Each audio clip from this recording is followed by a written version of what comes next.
আকাশবাণী কলকাতা স্থানীয় সংবাদ পড়ছি সুদীপ বসু। প্রথমে বিশেষ বিশেষ খবর। স্কুল সার্ভিস কমিশনের নবম ও দশম শ্রেণীর সহকারী শিক্ষক নিয়োগের পরীক্ষা আজ। পরীক্ষায় বসছেন 3,19,919 জন প্রার্থী। স্বচ্ছতা রক্ষায় একাধিক বিধিনিষেধ জারি কমিশনের। তৃণমূল কংগ্রেস সরকারের আমলে স্বচ্ছভাবে নিয়োগ সম্ভব নয় বলে বিজেপি দাবি করেছে। সরকারি হাসপাতালে নিয়মিত পরিষেবা নিশ্চিত করতে এবং অনিয়ম রোধে রাজ্য সরকার চিকিৎসকদের প্রাইভেট প্র্যাকটিস নিয়ে কঠোর অবস্থান নিচ্ছে। কলকাতা পুরসভা শহরের বিভিন্ন প্রতিষ্ঠানে সাইনবোর্ডে বাংলার ব্যবহার বাধ্যতামূলক করেছে। নদিয়ার তেহট্টে তৃতীয় শ্রেণীর পড়ুয়া হত্যা ও গণপিটুনিতে দুজনের মৃত্যুর ঘটনায় এখনও পর্যন্ত কেউ গ্রেপ্তার হয়নি।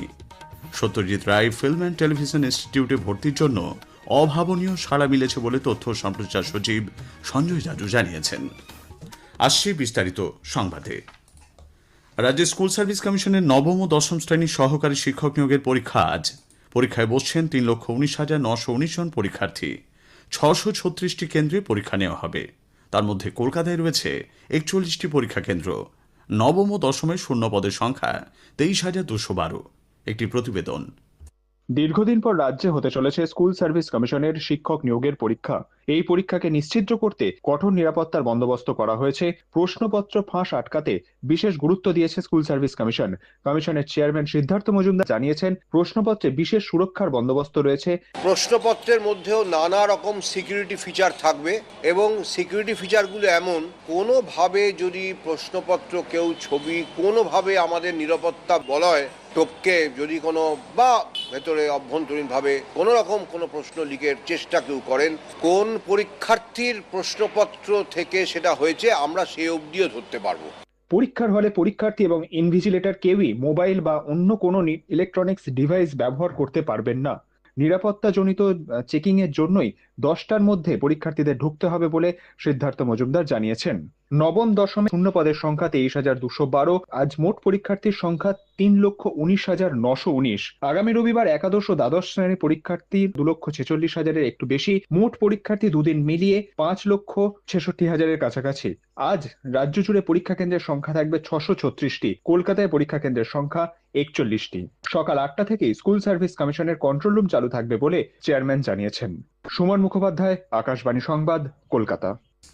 এদিকে এসএসসি পরীক্ষার আগে গতকাল প্রস্তুতি নিয়ে রাজ্যের মুখ্য সচিব মনোজ পান্থ নবান্নে উচ্চ পর্যায়ের বৈঠক করেন। জেলা শাসকদের তিনি সুষ্ঠুভাবে পরীক্ষা আয়োজনের ব্যাপারে যাবতীয় নির্দেশ দিয়েছেন। স্কুল সার্ভিস কমিশনের চেয়ারম্যান ও স্কুল শিক্ষা দপ্তরের আধিকারিকরাও বৈঠকে উপস্থিত ছিলেন। পরীক্ষার্থীদের নির্দিষ্ট কেন্দ্রে পৌঁছতে যাতে কোনো সমস্যা না হয় তা সুনিশ্চিত করতে রাজ্য সরকার প্রশাসনকে রাস্তা যানজটমুক্ত রাখার নির্দেশ দিয়েছে। রাজ্য পরিবহন নিগম WBTC আজ এবং 14ই সেপ্টেম্বর একাদশ দ্বাদশ পরীক্ষার দিন পর্যাপ্ত পরিমাণ বাস চালাবে বলে জানিয়েছে। পাশাপাশি রেলকে সপ্তাহের অন্যান্য কাজের দিনের মতোই স্বাভাবিক ট্রেন পরিষেবা চালু রাখার আবেদন জানানো হয়েছে বলে নবান্ন সূত্রে খবর। পরীক্ষার্থীদের সুবিধার্থে কলকাতা মেট্রোর নর্থ সাউথ করিডোরে ব্লু লাইনে আজ কোনো ট্রাফিক ব্লক থাকছে না। সুপ্রিম কোর্টের নির্দেশে চাকরি হারানো যোগ্য শিক্ষকরাও আজ স্কুল সার্ভিস কমিশনের সহকারী শিক্ষক নিয়োগের পরীক্ষায় বসবেন। চাকরি ফিরে পেতে নতুন করে পরীক্ষায় বসার প্রতিবাদে তারা কালো পোশাক পরে পরীক্ষা কেন্দ্রে যাবেন বলে যোগ্য শিক্ষক শিক্ষিকা অধিকার মঞ্চের আহ্বায়ক মেহবুব মণ্ডল জানিয়েছেন। তৃণমূল কংগ্রেস সরকারের আমলে স্বচ্ছভাবে নিয়োগ সম্ভব নয় বলে মন্তব্য করেছেন বিজেপির রাজ্য সভাপতি শ্রমিক ভট্টাচার্য। এই পরীক্ষা ত্রুটিপূর্ণ বলেছেন বিরোধী দলনেতা শুভেন্দু অধিকারী। পশ্চিম বর্ধমানের আসানসোলে দলের সাংগঠনিক বৈঠক শেষে গতকাল তিনি অভিযোগ করেন 152 জন চিহ্নিত অযোগ্যকে অ্যাডমিট কার্ড দেওয়া হয়েছে, তার মধ্যে মুখ্যমন্ত্রীর আত্মীয় রয়েছে। এই এসএসসি হচ্ছে চিটিংবাজ, ফেরেববাজ 420। মোট শিক্ষক শিক্ষিকা টেন্টেড ছিল 1958 জন। 1806 জনকে টেন্টেড ডিক্লেয়ার করেছে। 158 জন টেন্টেড ইনক্লুডিং মুখ্যমন্ত্রীর ভাইজোকে পরীক্ষায় বসাচ্ছে। এই পরীক্ষা অবৈধ পরীক্ষা, এই পরীক্ষা বাতিল হবে। সুপ্রিম কোর্টের নির্দেশে এসএসসি পরীক্ষা হলেও চাকরি চলে যাওয়ার জন্য দায়ী ব্যক্তিদের উপযুক্ত শাস্তির দাবি জানিয়েছেন সিপিআইএমের কেন্দ্রীয় কমিটির সদস্য সুজন চক্রবর্তী। তিনি বলেন, বর্তমান রাজ্য সরকার কোনো নিয়োগ পরীক্ষায় দুর্নীতিমুক্তভাবে করে উঠতে পারেনি। বছরে বছরে পরীক্ষা হওয়ার কথা, কিন্তু এবারে পরীক্ষা হচ্ছে 8.5 বছর পর দুর্নীতির দায়ে এসএসসি অভিযুক্ত হয়ে যাওয়ার কারণে। হকের চাকরির ছেলেদের মেয়েদের বাতিল হয়ে গেল পারলে প্রায়। এত দুর্নীতি কখনো কোনো মানুষ কোন রাজ্যে দেখেনি, যা পশ্চিমবাংলায় হচ্ছে। যাই হোক, সবকিছুর পরেও আমরা আশা করব এই পরীক্ষাটা অন্তত স্বচ্ছতার সঙ্গে হবে। প্রাথমিক শিক্ষক নিয়োগে দুর্নীতি মামলায় কলকাতার সিবিআই বিশেষ আদালতে গতকাল আত্মসমর্পণ করেছেন রাজ্যের কারা ও ক্ষুদ্র এবং কুটির শিল্পমন্ত্রী চন্দ্রনাথ সিনহা। 10,000 টাকার ব্যক্তিগত বন্ডে আদালত মন্ত্রীর জামিন মঞ্জুর করেছে। আগামী 16 সেপ্টেম্বর এই মামলার পরবর্তী শুনানি। বেঙ্গল ফাইলস ছবিটি রাজ্যে মুক্তি না পাওয়ায় বিজেপি রাজ্য সরকারের সমালোচনা করেছে। কলকাতায় গতকাল এক সাংবাদিক বৈঠকে দলের জাতীয় এক্সিকিউটিভ কমিটির সদস্য অভিনেত্রী রূপা গঙ্গোপাধ্যায় বলেন, বর্তমান প্রজন্মের কাছে বাংলার ইতিহাস তুলে ধরতে এটি একটি গবেষণামূলক ছবি। ছবিটি রিলিজের পর দেশ বিদেশের বিভিন্ন প্রান্তে প্রদর্শিত হলেও এই রাজ্যে প্রেক্ষাগৃহগুলিতে ছবির প্রদর্শনী করতে দেওয়া হয়নি। কেন এই গলা টিপে ধরা? আগে অনেকের সিনেমা বন্ধ করা হয়েছে, কেন এভাবে যে সিনেমাটা অলরেডি সেন্সর থেকে পারমিশন পেয়েছে সে সিনেমাটা কেন বন্ধ করা হবে? মাননীয় মুখ্যমন্ত্রীর হাতে বেশি সময় নেই, উনি একটু যদি পরিপক্ক হয়ে যেতেন, আর হাতে যে কমাস আছে ভালো হতো। তবে একটা সিনেমা বন্ধ করে ইতিহাসকে মুছে ফেলা যায় না। কেন্দ্রীয় শিক্ষা মন্ত্রকের বোর্ড অব প্র্যাকটিক্যাল ট্রেনিং পূর্বাঞ্চল গতকাল আঞ্চলিক শিক্ষানবিশী দিবস উদযাপন করে।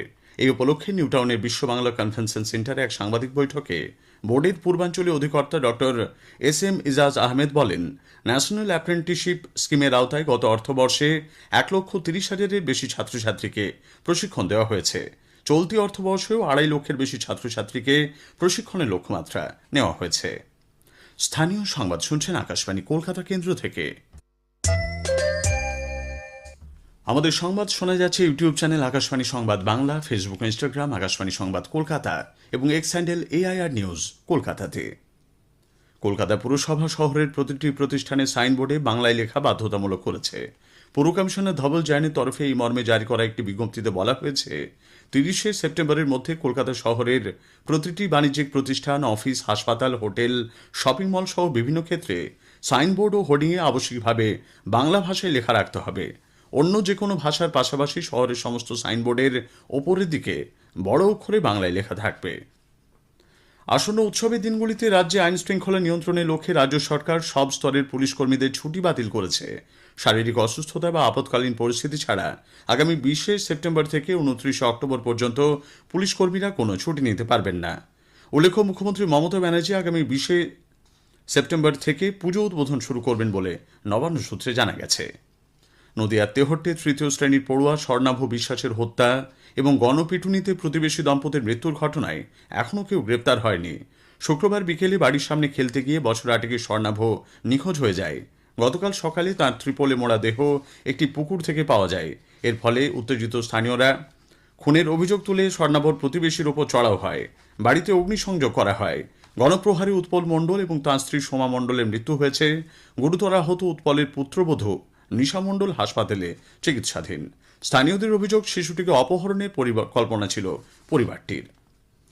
গণধর্ষণের চেষ্টার অভিযোগে বর্ধমান মহিলা থানার পুলিশ রসিকপুর এলাকা থেকে 3 জনকে গ্রেপ্তার করেছে। ধৃত আলী তফাদার, সোনা তফাদার এবং বিকি তফাদার 2 দিন আগে এক মহিলাকে ধর্ষণের চেষ্টা করে বলে অভিযোগ। বর্ধমান মহিলা থানায় এ বিষয়ে লিখিত অভিযোগ দায়ের হয়।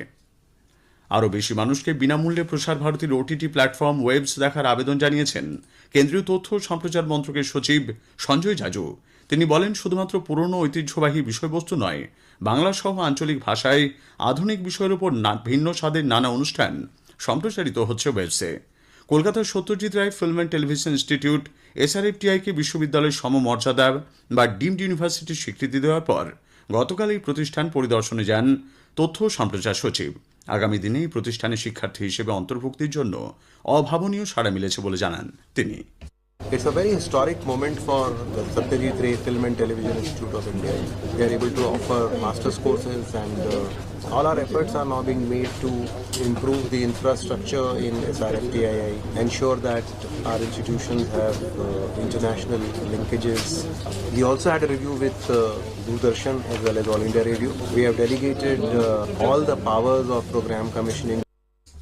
পুরুলিয়ার মেয়ে অনুপর্ণা রায় 82তম ভেনিস চলচ্চিত্র উৎসবের অরিজন্টি বিভাগে সেরা পরিচালকের পুরস্কার জিতেছেন। এই বিভাগে নতুন এবং স্বতন্ত্র চলচ্চিত্রগুলিকে তুলে ধরা হয়েছে।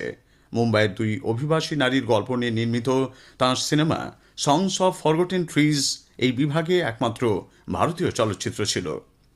বিশ্বের বিভিন্ন প্রান্ত থেকে আজ খালি চোখে পূর্ণগ্রাস চন্দ্রগ্রহণ দেখা যাবে। এটি চলতি বছরের শেষ চন্দ্রগ্রহণ। এরপর 2026-এর 3রা মার্চ আবার চন্দ্রগ্রহণ হবে।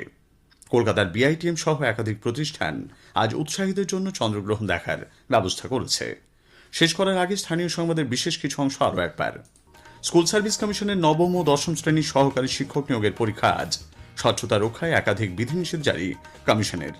কলকাতা পুরসভা শহরের বিভিন্ন প্রতিষ্ঠানের সাইনবোর্ডে বাংলার ব্যবহার বাধ্যতামূলক করেছে।